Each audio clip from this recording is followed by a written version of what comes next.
네, 여러분 안녕하십니까. 제주와 미래 정책 토론의 송중훈입니다. 이 제주 지역 청년들의 고민 가운데 하나가 바로 취업일 겁니다. 이 좋은 일자리와 안정된 삶, 이 청년들이라면 누구나 이루고 싶은 미래인데요.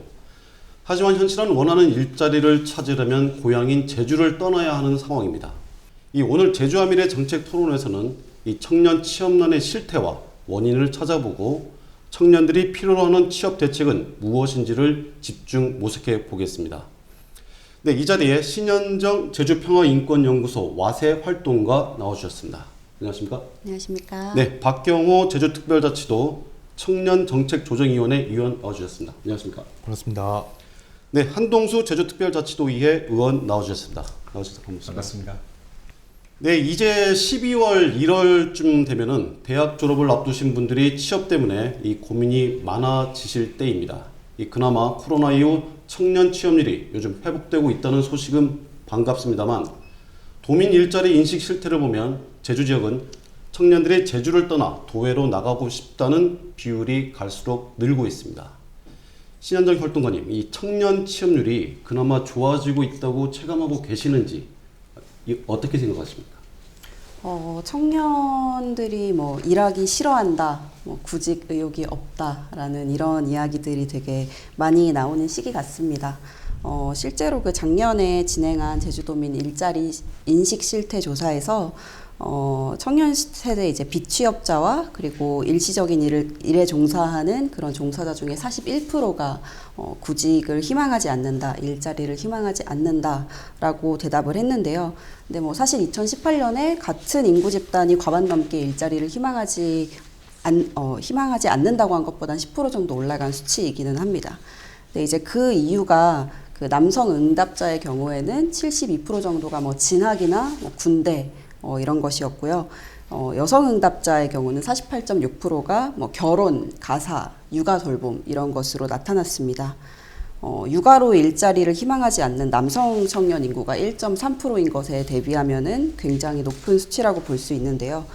청년들이 정말로 일하기 싫어하는 것 그리고 일자리를 구할 수 없는 그런 환경의 어떤 배경에는 이런 가정에서 돌봄을 전담을 해야 하거나 아니면은 정말로 스펙이 높지 않으면 더 이상 취업을 할 수 없는 그런 고스펙 사회에 진입했기 때문에 구직 활동을 미룬다라는 생각도 들고요.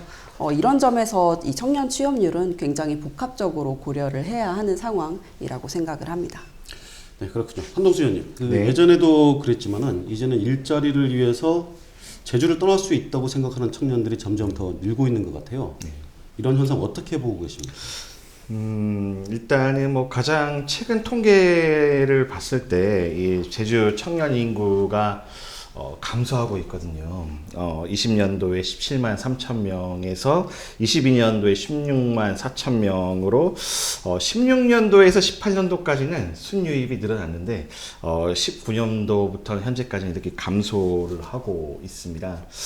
최근 제주도에서 발표한 그 인구계획 인구정책 시행계획 자료에 따르면은 이 청년들이 도외 전출한 사유를 분석한 자료가 있는데요.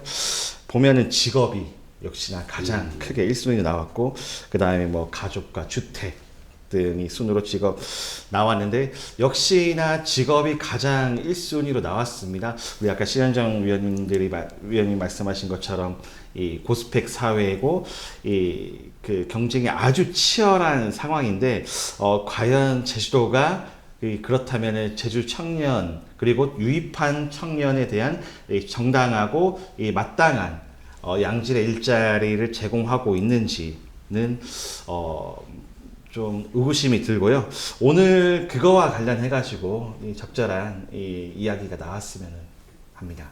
직업이 없다고 하시는 말씀은 그만큼 제주도에 일자리가 없다는 말씀이시죠? 네, 양질의 일자리가 부족한 거죠. 그러니까 제주도가 이 청년 취업률이 타 지자체에 비해서 그렇게 낮지는 않습니다. 네. 거의 평균치를 보이고 있는데, 다만 우리 청년들이 원하는 그런 양질의 일자리, 급여와 복지 이런 게 다 맞춰질 수 있는 그런 일자리는 이 수도권에 비해서는 현저하게 낮다라고 볼 수 있다고 생각합니다. 박경희 의원님, 그 네. 사실 숫자로 보면요, 이 돈에 남겠다고 하는 청년들이 점점 줄어들고 있는 거잖아요. 어떻게 바라보고 계십니까? 네, 그 문제에 대해서도 저희도 이제 조금 지역에서 이제 사는 청년으로서 조금 공감은 되는데요. 다만 근데 이 문제를 이제 단순하게 청년들이 제주를 떠나겠다고 하니까 이들을 잡아야 돼, 이런 조금 지역적 프레임에서는 조금 벗어났으면 좋겠다라는 생각이 들어요. 우선 이렇게 프레임을 잡고 정책 설계를 하게 되면 청년들을 지역에 묶어놔서 그 청년들이 원하는 게 아니라 지역에서 원하는 청년을 만드는 거지. 구조가 돼버릴 수도 있는 설계가 될 수도 있어서 저는 이 프레임에서 오히려 벗어나서 청년들이 제주라는 지역에서 나다움을 어떻게 하면 찾을 수 있는 나다움을 찾을 수 있는 그런 사회 시스템을 만드는 거에 조금 포커싱을 맞췄으면 좋겠다라는 생각이 들고요. 일자리 부분에서도 얘기를 조금 이제 앞서도 얘기를 해주셨는데 제주에서 우선 청년들이 꼭 취업을 통해서 소득을 창출해야 되느냐, 솔직히 그게 가장 단편한 방식인 거거든요. 꼭 취업이 아니더라도 어떤 자기만의 방식으로 소득을 창출할 수 있는 방법이 지역 내에서 조금 마련이 된다면 청년들이 제주에서 나는 이런 것도 해볼 수 있네 라고 하면서 오히려 더 많은 기회를 제주에서 찾아보려고 노력하지 않을까. 창업을 말씀하시는 거예요? 뭐 창업이 될 수도 있고요. 최근에는 이제 지난 도의회에서도 이제 통과가 됐는데 프리랜서, 이제 퍼스널 브랜딩으로 해서 개인의 어떤 재능을 갖고 지역에서 그거를 통해서 소득을 창출할 수 있는 방법들, 당연히 그에 따라서는 다른 사회 기반들이 이제 같이 조성이 되긴 해야 되겠지만 실제로 이런 방법도 있다라는 거를 우리가 얘기를 해야 될 거고, 일자리 부분에서도 한동수 의원님께서 저는 잘 말해주셨다고 보는데, 저는 일의 그 양적인 측면은 어느 정도는 제주도는 잘 구축되어 있는 것 같은데, 다만 그게 청년들이 원하는 일자리인가, 그리고 그 일자리라는 곳에서 청년들을 과연 청년들의 존엄을 잘 지키고 있느냐, 이 부분에 대해서 우리는 조금 고민해봐야 되지 않을까 라는 생각을 조금 하고,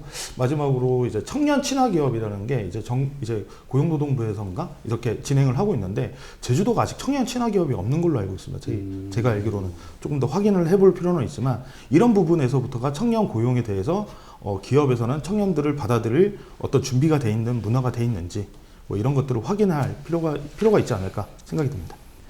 신현정 활동가님, 그 흔히 니트족이라고 하죠. 이제는 뭐 일을 하지 않으려는 청년들이 좀 늘고 있다고 하는데, 고립된 청년들이 늘고 있다는 거는 또 어떻게 보면 또 사회적으로 좀 문제가 되지 않을까요?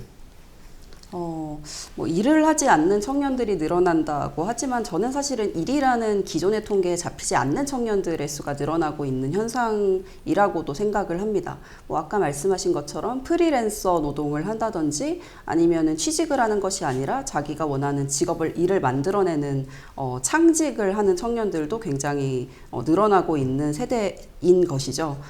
근데 뭐 아까도 이야기를 드렸듯이, 그러니까 가정에서 돌봄을 전담하고 있다는 것도 사실은 이 사람은 가정에서 일을 하고 있는 것이거든요. 이 돌봄을 통해서 재생산을 할 수 있는 일을 하고 있는 것인데, 이거를 그냥 청년들이 지금은 일을 하지 않으려는 청년들이다, 고립됐다라고 보기에는 조금 무리가 있지 않을까라는 생각이 들고요. 근데 또 한편으로는 이렇게 돌봄이라는 어떤 사회적 구조가 지탱해야 되는 것이 개인에게 떠넘겨진 상황에서 청년들에게 계속 일을 하러 가라, 취업을 해라 라고 하는 것도 무리가 아닌가라는 생각도 합니다. 그런데 또 뭐 제주에서 그 고립 청년을 지원하는 조례가 만들어졌듯이 이 굉장히 원자화되고 고립된 인구들이 청년 인구뿐만이 아니라 그냥 전 세대에서 늘어나고 있다는 생각은 들어요. 근데 이것을 해결하기 위해서 청년의 취업을 늘린다라는 어떤 해결책보다는 조금 더 이 사회적 고립을 방지할 수 있는 정책들을 만들어내는 것이 조금 적절한 솔루션이 아닌가라는 생각을 합니다. 사회적인 전반적인 이제 시스템이 마련이 필요한데, 이 박경희 의원님 어떻게 생각하십니까? 근데 저는 사회에서 과연 청년들에게 미래를 계획할 그런 자원과 시간을 우리가 주고 있느냐, 이런 지점에서부터 다시 한번 돌이켜 보고 싶고요.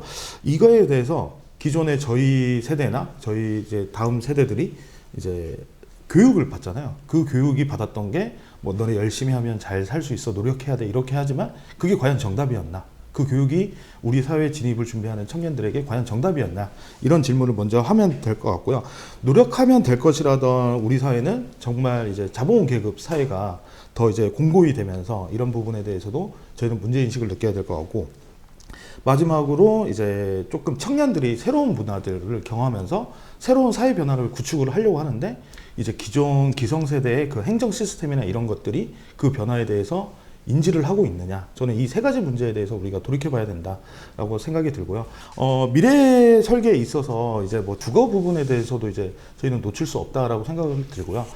최근에 국토교통부에서 이제 주거 실태 조사를 했고 제주 지역 상황이 그렇게 녹록지 않은 상황이었고 주거라는 게 어떻게 보면 내가 취업을 해서 소득을 창출하고 가정을 이루고 이제 주거를 마련하는 뭐 이제 내 집 마련인데 내 집 마련이 이제는 뭐 취업 다음에 만들어야 되는 하나의 단계가 아니라 내 인생의 최종 꿈이 돼버리는 그런 상황들 혹은 이게 너무 어렵다 보니까 포기해버리는 상황 그 말씀하신 것처럼 미래가 너무 우리 사회가 너무 불안정하기 때문에 청년들이 과연 미래를 설계할 수 있는 시간과 자원을 우리 사회는 주고 있느냐 이거에 대해서 저는 오히려 이제 저 사회에 질문을 던져야 된다고 생각을 하고 있습니다. 네, 제주가 아닌 도외로 취업하려는 청년들이 늘고 있고 이제 취업을 포기하는 청년들도 늘고 있다면 이 제주의 미래는 어떻게 되는 건지 좀 걱정이 되긴 합니다.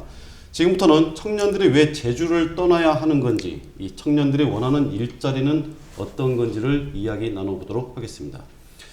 신현정 활동가님, 이 취업 얘기를 할 때 늘 빠지지 않는 게 미스매치입니다. 이 실제로도 평균 임금이 적다 보니 더 고민이 많을 것 같은데 어떤 미스매치가 일어난다고 좀 보세요? 청년뿐만이 아니라 사실은 전 연령대에서 제주가 일자리 미스매치가 굉장히 심한 지역입니다. 그러니까 뭐 이를테면 농업이라든지 아니면 돌봄 직종은 늘 사람을 못 구해서 날리고 아니면 서비스업이나 아니면 음식점업 이런 곳들은 사람들이 일자리를 못 구해서 날립니다. 실제로 지금 제주의 농업 부문이라든지 하는 부문은 이제 해외 이주 노동자들이 지탱을 하고 있다고 해도 과언이 아니고요. 지금 제주도 사업체 중에 종사자 수가 가장 많은 산업은 숙박업이나 음식점업입니다. 근데 제가 지금 아무 직장에나 가서 아무 사업장에나 가서 최저임금으로 주 5일 8시간씩 일하면은 연봉을 2,400만 원 받습니다. 그러니까 실수령액으로는 월 180만 원쯤 받는 건데요. 근데 제주에서 지금 숙박 음식점업에 종사하는 노동자의 평균 임금이 245만 원 정도입니다. 그러니까 세금을 제하면 월 210만 원 정도 이렇게 받는 겁니다. 최저임금? 네, 최저시급보다 정확히 한 30만 원 정도 더 받는 셈입니다. 근데 이 숙박 음식점업이라고 하는 곳의 근무 환경이 굉장히 열악합니다.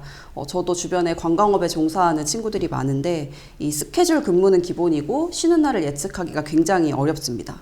연차를 내기도 실제로 굉장히 어려운데요. 2021년 기준으로 제주의 이 서비스업 직군이 연차 휴일이 8.3일 정도로 조사가 됐습니다. 근데 전체 평균이 10일 정도거든요. 이것에 비해 이틀 적고 그나마도 5.6일 정도만 실제로 사용이 가능한 이용한 것으로 나왔습니다. 그러니까 자연스럽게 이런 서비스직 일자리를 원하는 청년들은 계속 줄어들 수밖에 없거나 아니면 일을 하다가 중간에 이탈하는 현상이 발생을 하는 거죠. 실제로 청년의 취업 희망자 중에 8%만 이 숙박 음식점업의 일자리를 희망하는 것으로 나타났습니다. 일하고 싶은 일자리가 지역에 없다 보니까 지역을 나가서라도 지금 내가 하고 싶은 일자리의 이 선택지를 넓히고 싶은 현상이 일어나는 것은 아닌가라는 생각이 듭니다. 한동수 의원님, 그런데 이 기업의 입장에서도 보면은 우리는 인력이 없다고 하거든요. 그러니까 청년들이 또 현실을 잘 모른다라고 하기에는 좀 구조적인 문제들도 많은 것 같고 이 경력직을 선호한다거나 또 이제 비정규직을 선호한다거나 하는 문제들도 있다고 봅니다. 어떻게 생각하십니까? 일단은 당연히 그 기업을 운영하시는 분들 입장에서도 이 좋은 일꾼, 그 양질의 이 사람을 유치를 하고 그분을 최대한 저렴하게 이렇게 표현하면 좀 그렇지만 좀 저렴하게 이렇게 사용하면은 뭐 기업의 순이익이 많이 생기기 때문에 그렇게 아마 원하실 겁니다.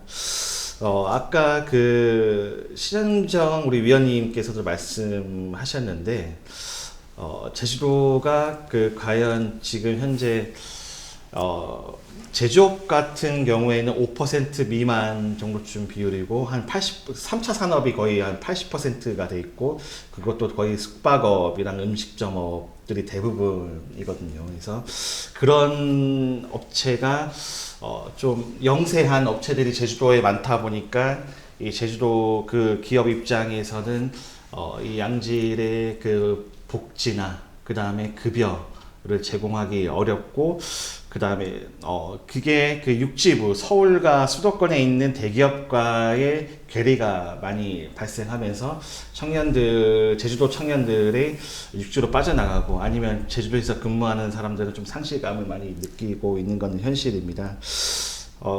근데 그 기업 입장에서도 좀 이해를 해주셨으면 하는 게,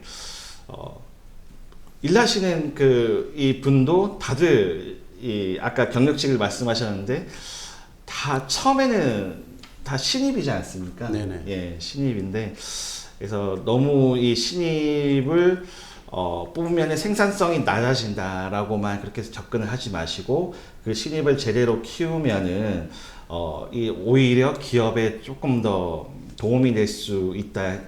길게 봤을 때는 기업이 더 건전하게 성장할 수 있다라고 봐주셨으면 좋겠고요. 그렇다면은 그래도 이 정부나 지자체에서도 아마 역할이 분명히 있어야 된다고 저는 생각을 합니다. 지금 청년 지원과 관련한 정책 중에 하나가, 청년을 고용했을 경우에 그 기업에 어느 정도의 뭐 금리 지원이라든가 아니면 급여에 대한 지원이 있거든요. 그래서 그 부분을 지자체나 아니면은 정부에서도 강화할 필요가 있고요. 그리고 또 이 기업에서 그 요청하는 이 단기만 근무를 했는데 키워놔뒀는데 그냥 나간다. MZ세대들은 그런 현상이 있다고 하는데, 그렇다면은 장기 근무자에 대해서는 어떤 지금 이 인센티브를 주고 있는지 우리가 이 제주도랑 이 공공에서 한번 돌이켜 봐야 되고, 이 장기 근무자를 계속 꾸준히 키워준 그런 기업에 대해서는 우리가 좀 괜찮은 금리 지원을 더 강화하던가, 예, 그래서 그런 그 인센티브가 필요하다고 생각이 듭니다.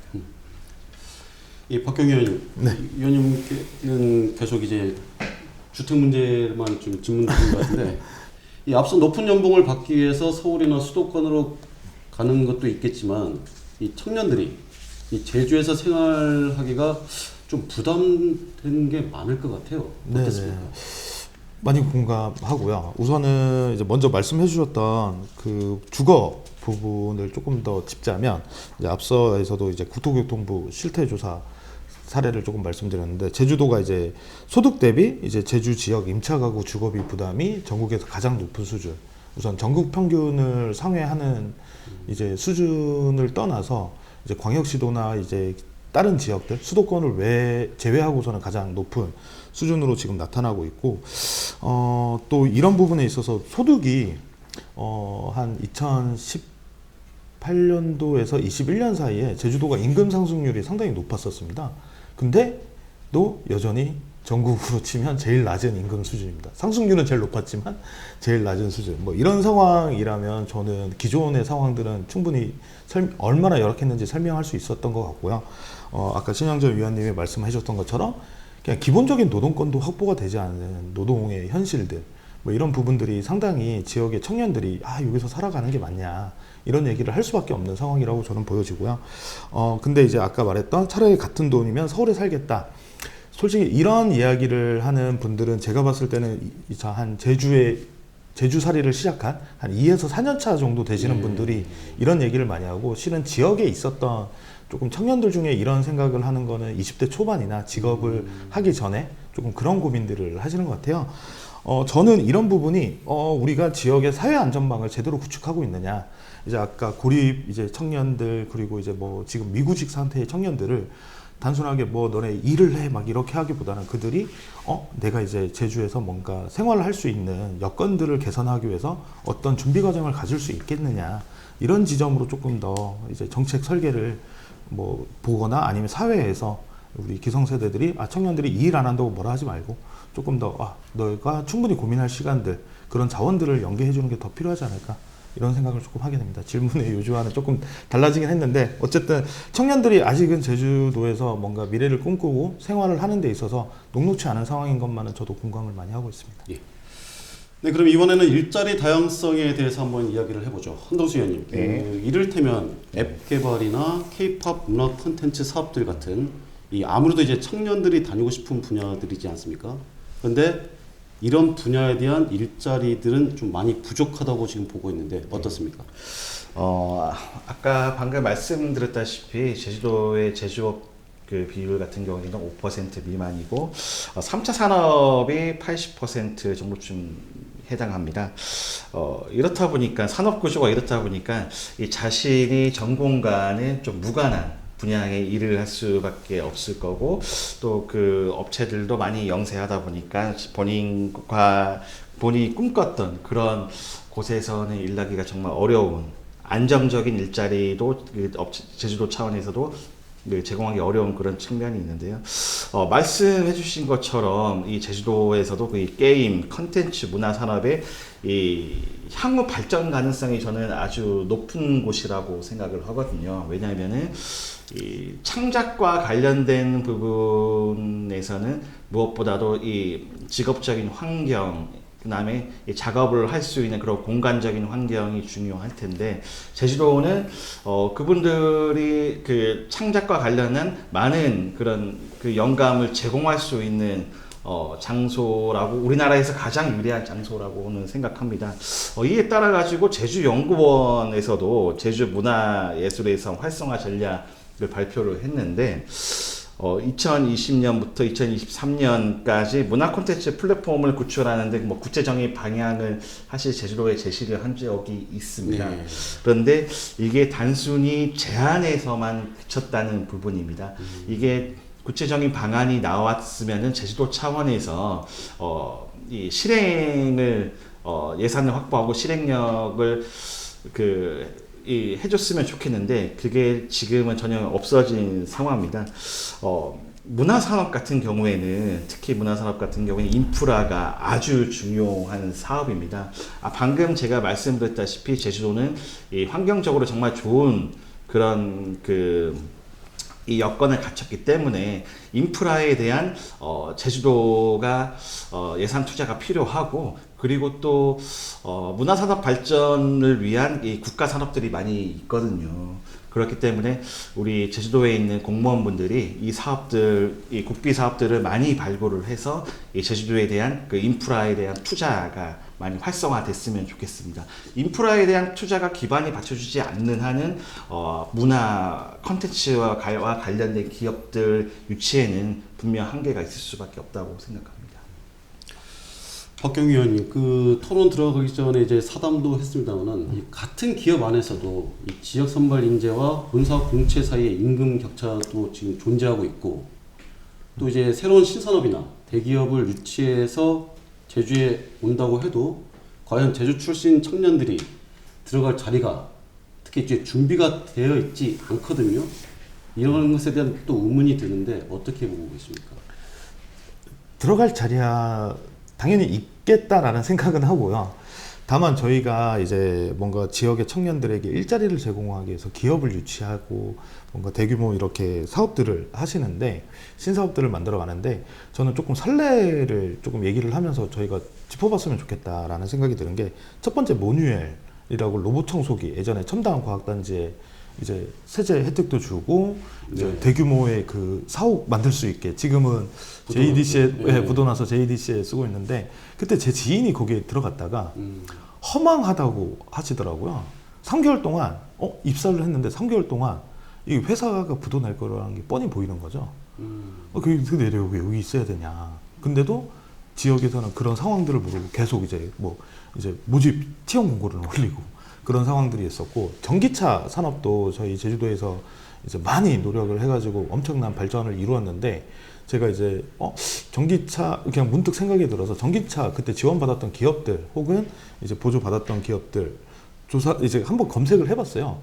뭐 제주도에 아직 본사를 두고 일을 하시는 기업들도 있지만 대다수가 본사가 제주가 아니더라고요. 그죠? 네, 그리고 실제로 제주에 아무런 연고도 없는. 그럼 우리는 이런 자원들을 투자를 해서 과연 지역의 인재들이 과연 제대로 일할 수 있는 자리를 만드는 것이냐 이런 고민이 들고 또 하나는 제주의 자연 환경, 너무나 중요한 자연 환경을 훼손하면서 대규모 관광 사업들을 하잖아요. 그럴 때마다 이제 한동수 의원님이 계시는 의회에서 많은 이제 요건들을 제시를 하면서 이거를 지킬 거라는 약속하에 이제 그 어느 정도 이제 사업 허가를 주고 있는데 그 약속을 잘 지키고 있나? 네. 이게 협약이라는 게 제가 알기로는 법적 의무는 없어가지고 이제 이거를 중간중간 점검을 하면서 만들고 있나? 그 중에는 분명 청년들에게 이제 그냥 단순 노무가 아니라 단순 노무가 아니라 이제 그 기업의 관리직까지 성장할 수 있는 그런 여건도 조성하겠다라고는 했는데 제가 알기로는 거기 제가 이제 실제로 거론은 안 하겠지만 제가 아는 지인들이 거기 갔다가 그 해외 가는 교육 프로그램까지 다 받아서 거기 갔는데 2년 동안 단순 노무 종사자 그 서비스 업만 시키니까 이제 기대가 저버려서 가버린 거죠. 저는 이런 지점에서 봤을 때 이게 과연 우리가 계속 우리 지역의 자원을 투자할 필요가 있는 것인가 라는 생각이 들고요. 실은 뭐 좋은 사례를 남기는 기업들도 저는 있다고 봅니다. 다만 이게 뭔가 마냥 이것만 하면 다 돼 라는 정답인 것처럼 조금 이 사업에 너무 우리가 많은 자원을 투여를 안 했으면 좋겠고 그 투여할 자원을 조금 더 나눠서 진짜 청년들이 하고 싶어하는 일자리를 만들 수 있는 생태계 그런 거에 조금 더 우리의 자원을 투여하는 게 조금 더 이제 나은 방향이지 않을까라는 생각이 듭니다. 신현정 활동가님도 이제 어떻게 보면 이제 지역 청년들이 소외되고 있는 부분이 있을 텐데 좀 얘기 좀 해주시죠. 사실 굉장히 이런 현상들이 많이 반복이 됐던 것 같습니다. 이전에 원희룡 도정에서도 이제 양질의 일자리를 청년들에게 많이 제공을 하겠다라고 하면서 신화역사공원이라는 큰 산업을 각종 논란에도 불구하고 유치를 했습니다. 근데 결과적으로는 이제 식음료 서비스 파트나 아니면은 놀이공원의 아르바이트 일자리 이런 데 고용된 그 학생 임시 고용들이 한 60% 정도로 나중에 집계가 됐거든요. 그러니까 대기업을 유치를 했는데 관리자는 전부 본사 파견이고 아르바이트만 제주도민들로 채우는 것이 지금 현실이라는 겁니다.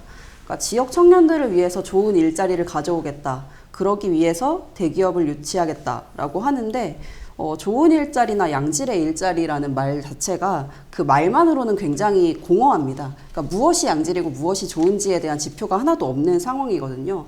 그러니까 적어도 이제 국제적인 노동 기준이라든지 아니면 노동권에 기초한 그런 지표를 통해서 어떤 일자리를 몇 개를 만들어냈는지 정확하게 사후에 검증하는 절차가 추가적으로 필요하다고 생각을 합니다.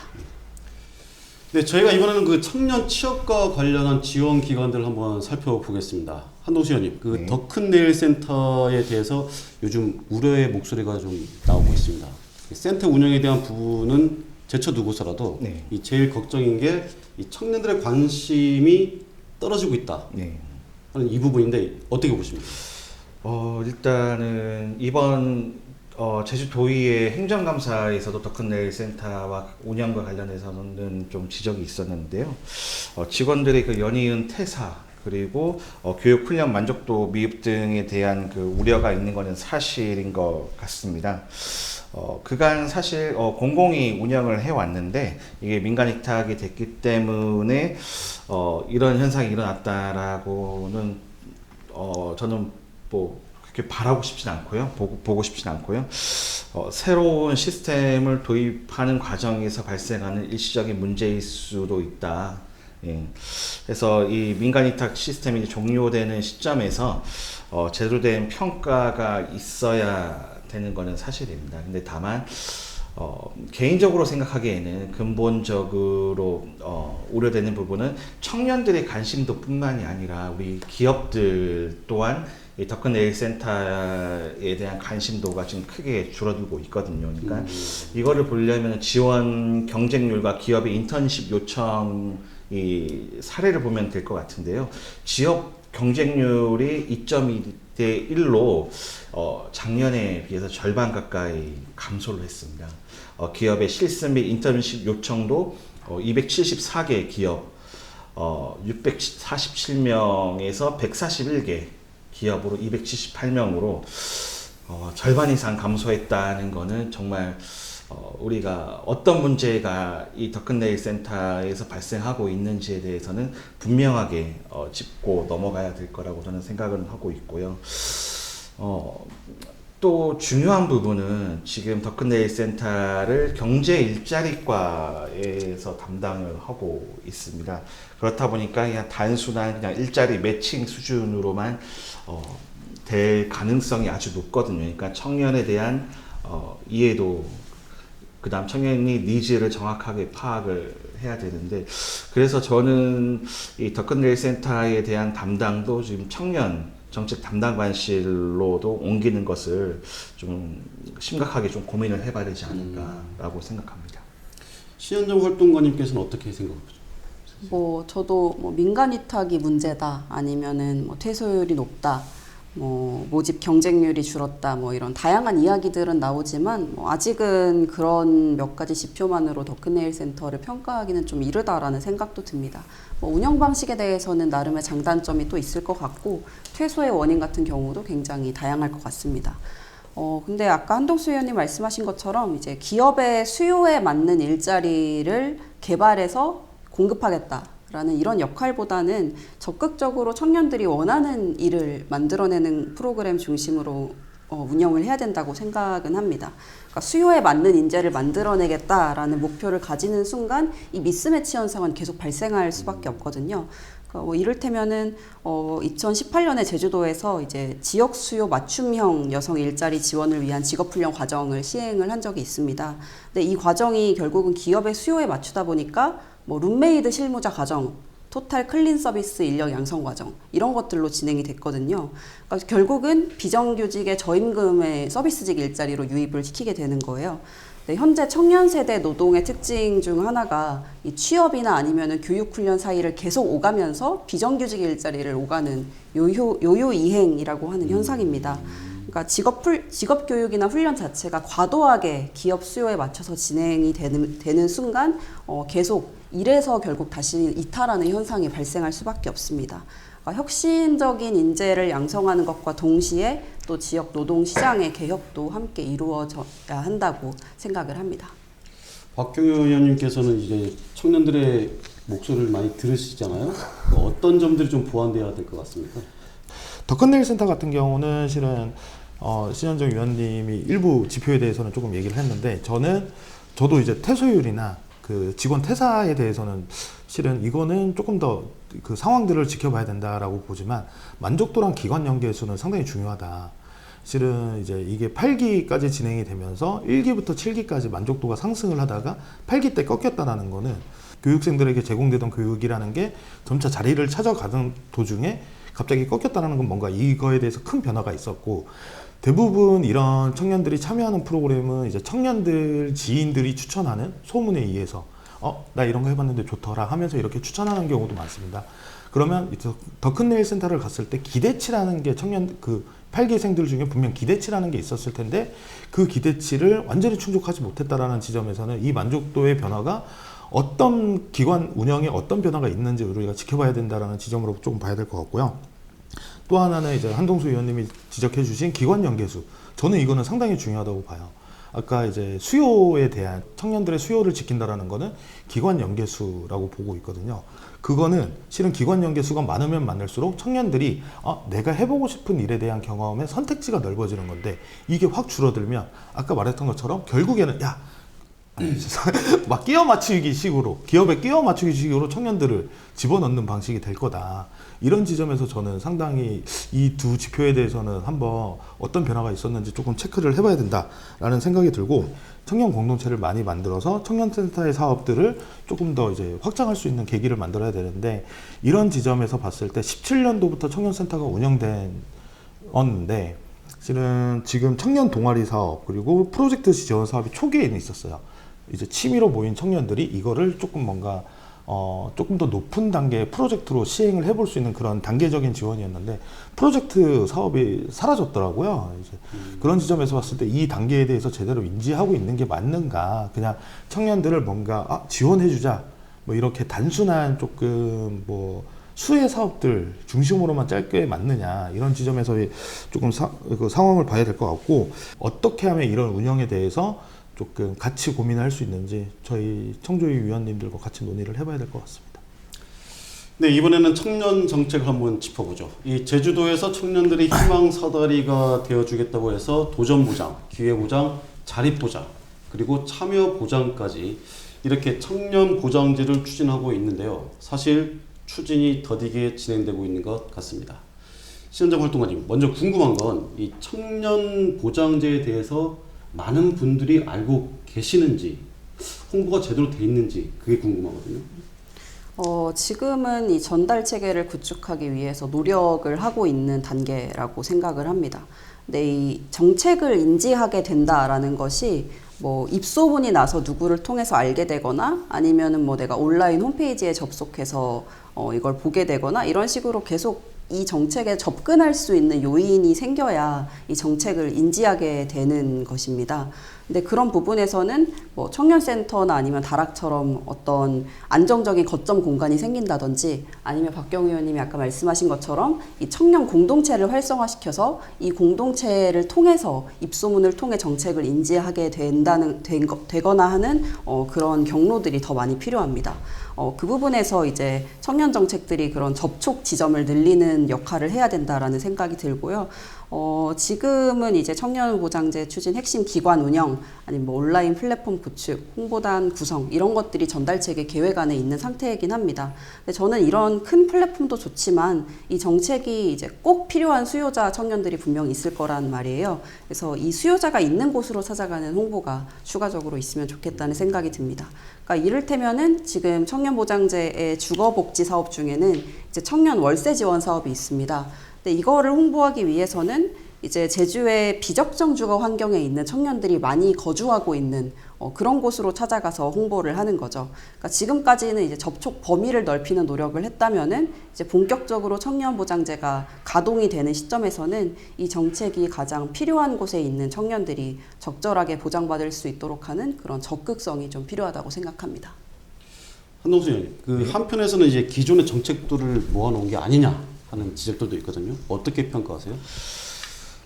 사실 그 청년보장제라는 게 제주도 청년에 대한 생애 주기별에 맞춰가지고 맞춤형 정책을 제공한다는 건데, 여기 계시는 분들도 있지만, 지금 제주도 청년 조례상 19세부터 39세까지거든요. 네. 그러니까 그 저는 막판 39세에 딱 걸렸는데, 제가 드는 고민은 육아와 관련된 부분입니다. 그리고 또 여기 계신 뭐 박경호 위원님 같은 부분은 뭐 내 집 마련이나 막 그런 게 아마 있을 수 있고, 여기 신현정 위원님은 뭐 이 취업과 관련된 부분이 아마 있을 수 있을 거고.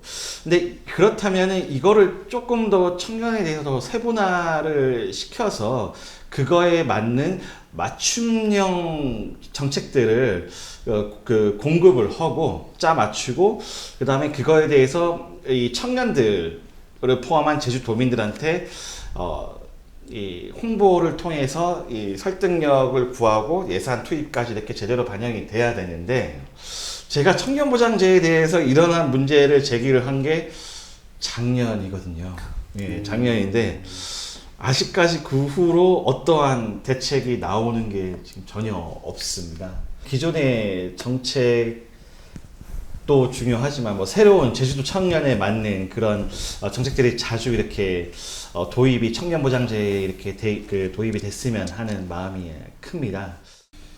네, 청년 지원이라면 취업, 창업이지라는 과거의 답습으로 이 좋을 것 같은데라는 막연한 뇌피셜로 이 다른 지역에서 잘 됐으니까라는 맹종으로 이 또 보조금이 많이 교부될 수 있는 주제니까라는 예산 중심 사고가 지속된다면 아마 청년은 계속해서 잡히지 않는 알랄이 모래알처럼 빠져나갈 것입니다. 이 청년은 그 자체로 존중받아야 하는 존재이지만 행정에서 이야기하듯 지역의 미래가 청년이어서 지역 안에 머물기를 원한다면 청년의 의견을 적극 반영하는 것부터 시작해야 되지 않을까 싶습니다. 제주와 미래 정책 토론 오늘은 여기서 마치겠습니다. 시청해 주셔서 감사합니다.